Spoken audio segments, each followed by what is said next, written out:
Hey everyone, Kyle once again, and welcome back to the next review of Yashahime Princess Half Demon, episode 7, entitled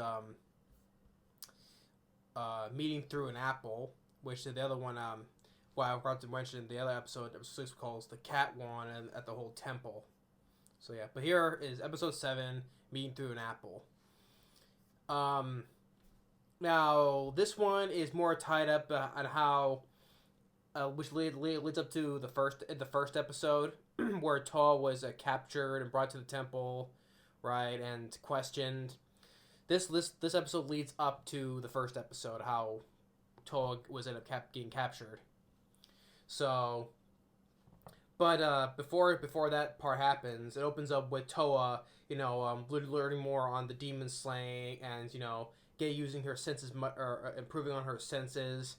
So like with her, uh, Kohaku, Setsuna, um, and Husui, which I got the name right, which is Sangomoroku's song. I was called Haisu, but it's Husui.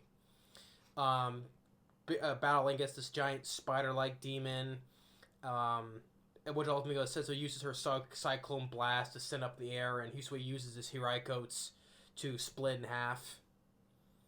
So you get a little battle right there, and then you get and afterwards, back at Kaede's place, um, Setsuna plays the violin that Toa's other mother, Soda's wife, but her Toa's adopted mother, you say, gave her the violin to. So she plays the violin, and Toa has like this has like this cute dream where she and Setsuna are together in the modern era, together wearing regular girls' clothes, and they're eating at the. I guess it was like the burger place that where Kagome and her friends from school would eat at. If that was the same burger place that they would eat it from the first series, that was that'll be another cool callback, because I remember there were a couple times where Kagome and her friends from school would eat at this burger place. It was kind of like a different version of McDonald's. If that was the same burger place that the place that in that dream sequence was, that's a nice callback too. But there she's dreaming and how both of them were having fun together, shopping together, and she gets out this big giant cat plushie that kind of resembles like Booyo, the family cat, and then you have Mo playing the violin with her, sort of like dreaming. So you get a little cute dream sequence where Toa was dreaming about.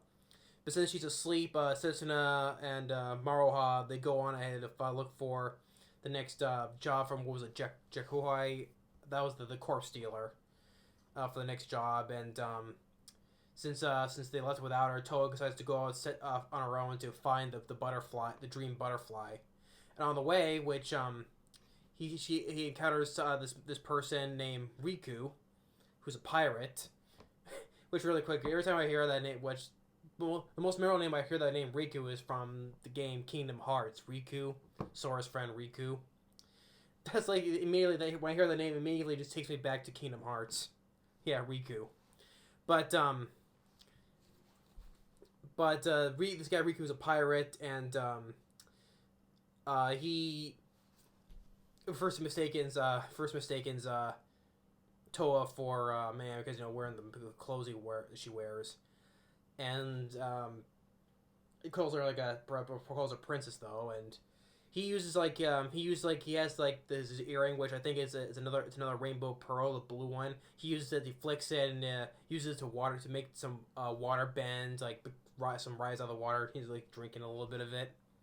Then they have a little picnic, and the guy knows he sees an apple, like, oh, what is this? He doesn't know what an apple is, and it's like, oh, it's really good.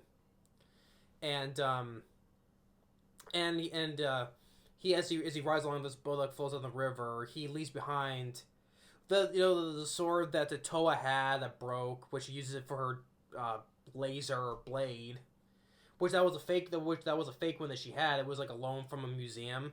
Well, here it's the real what Riku leaves behind is the real one, and which she has it, she takes it, but the people from the castle captures her because that's what that it was stolen from. It was stolen from this one place. So thinking that she's the one who took it, and Yosemi, who is the four-eyed owl disguised as the what was it, the one who was at the place, his name, but the owl demon's name is Yosemi. He was disguised as that one person was with the lord of that place, and say, oh, you work here close from another world, which ultimately leads to her being captured, which leads into the first episode. And while it's going on, you get a glimpse of the villain, Kyuki, who's one of the four perils, who has shown before she has one of the rainbow pearls, I believe the purple one, which it goes to this ship and talking to basically the main one, Kirimunu, who was the one of the other great beasts of the east, which was the opposite of what Inuyasha Sesshomaru's father, who was the great beast of the west. Here, Kirimunu is the great beast of the east.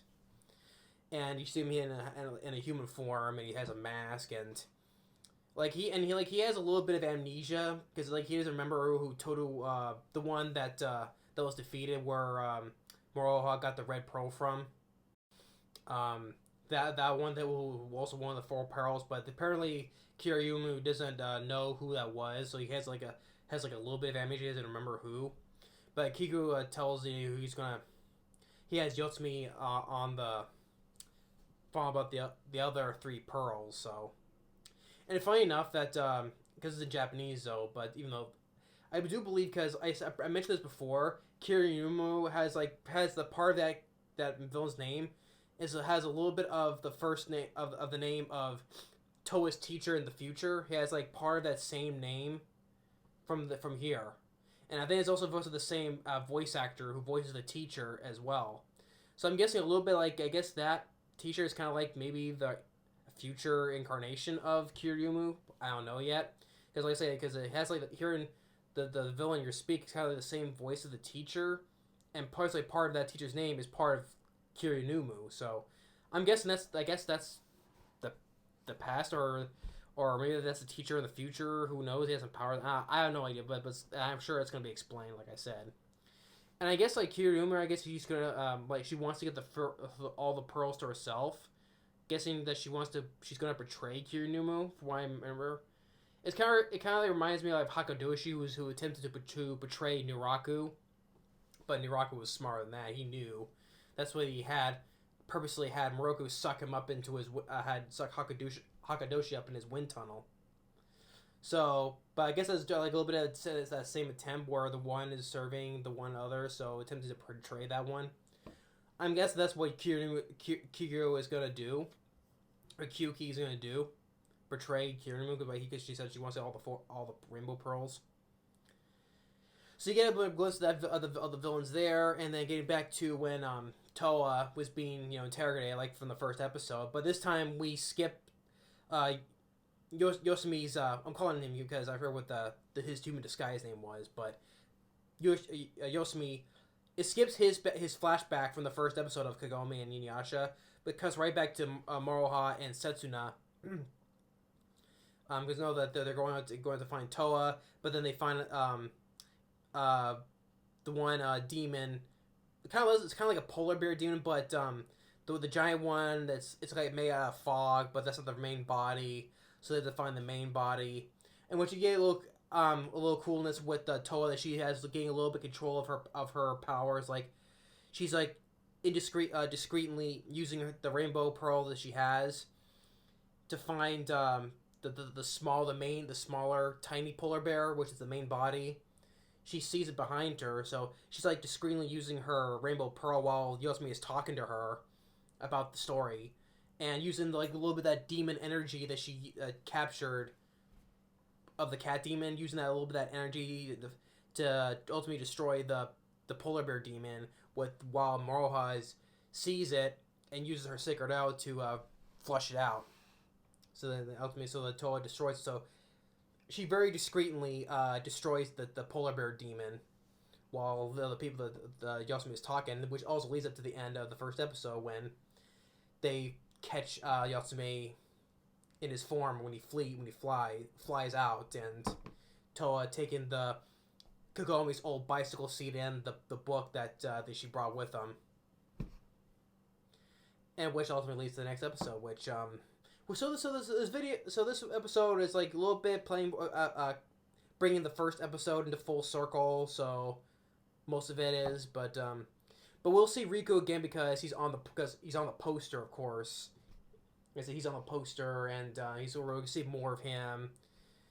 And plus, he doesn't. I think he doesn't know about because he said he was lost, and he felt like he doesn't remember about who he was working with.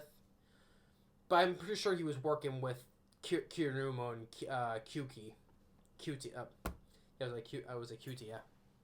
So, but more of him is gonna be explained in the next episode. Which usually I explain the preview though, but I want to talk about the preview of episode 8 separate because there's a lot going on in the next episode, which I want to talk about the preview. So I'll talk about the preview in the next video because there's more to it, which I'm really excited for. So, but this episode of Meeting Through an Apple, episode 7, I still like.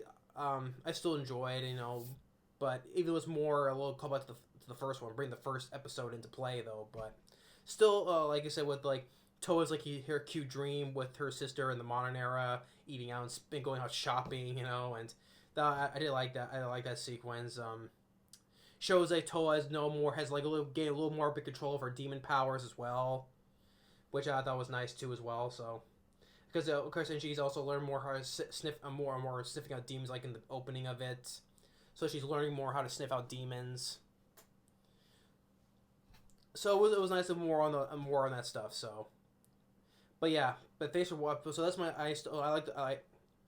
I did enjoy this episode, but now stay tuned for my little video review of preview of episode 8, which I'm looking forward to talking about because seeing the preview, which I'm excited for. It seems like a lot's gonna be going on in that episode. So stay tuned for that, and we'll see you on that review.